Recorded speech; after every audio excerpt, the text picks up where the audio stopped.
అధికారం మారింది. ప్రజలు మనకు అధికారం ఇచ్చారు. సంక్షేమ పథకాలు ఏం చేస్తాం, అభివృద్ధికి సంబంధించి రోడ్డు ఎట్టేస్తాం, కాలవెట్టగడతాం, వీటి గురించి చర్చించడంలో తప్పులేదు.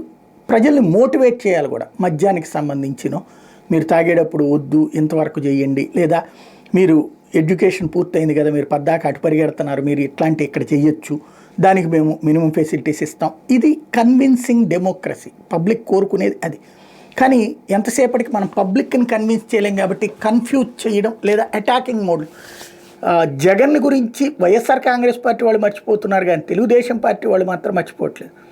రోజు రోజుకి జగన్ నామస్మరణ పెరిగిపోతా ఉంది. అందువల్లనే అనుకుంటా జగన్ ఆశించకుండానే జనం వచ్చేస్తున్నారు. ఎక్కడికి పోయినా క్రిందటి వారంలో 2 ప్రోగ్రాములకు వెళ్ళినప్పుడు వచ్చిన జనం సంగతి చూసాం.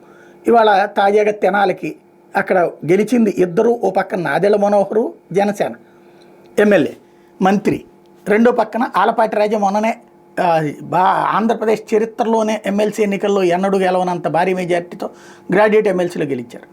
అంత ఘన విజయం ఆ ఇద్దరిది సాధ్యమే. కానీ అక్కడే మాజీ వైసీపీ ఎమ్మెల్యే శివకుమార్ ఇంటి దగ్గరికి వెళ్ళినప్పుడు విపరీతమైనటువంటి జనాదరణ, వాళ్ళ పెళ్లికి సంబంధించినటువంటి దాంట్లో ఆ జనాదరణ విపరీతంగా ఎక్కడెక్కడి నుంచినో వచ్చేసినటువంటి కార్యకర్తలు వాళ్ళంతా కూడా సరే పోగేశారు, ఈ కామన్గా చెప్తారు. కానీ అక్కడ పోగేసేది కాదు. సహజంగా జగన్ వస్తున్నాడు అంటే జనం ఎగబడటం పెరుగుతోంది. ఎలక్షన్స్ టైంలో జగన్ మీద కోపంతో మాకేం చేశాడంట 5 ఏళ్ళు అయిపోతుంది అని ఫీల్ అయినటువంటి కార్యకర్త, అదే సందర్భంలో జగన్కి మా విలువేంటో తెలియాలని జగన్కి దూరమైనటువంటి కార్యకర్తల్లో జగన్ కాదనుకుంటే ఏంటి అన్నటువంటి పరిస్థితులు గ్రౌండ్ లెవెల్లో కనబడతా ఉండేటప్పటికీ, దాంతోపాటుగా ప్రజల్లో అంతకుముందు విపక్షం నుంచి వచ్చినటువంటి స్టేట్మెంట్లను నమ్మిన ప్రజలు మాట్లాడిన మాటలకి వీళ్ళు వాళ్ళని కన్విన్స్ చేయడం మానేసి వాళ్ళ మాటల్ని తెచ్చి ఇక్కడ చెప్పి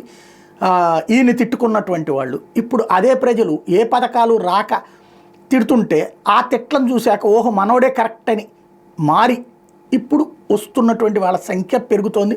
అందుకనినే ఖర్చు లేని జనాదరణ అన్నటువంటిది బాగా కనబడుకొస్తుంది.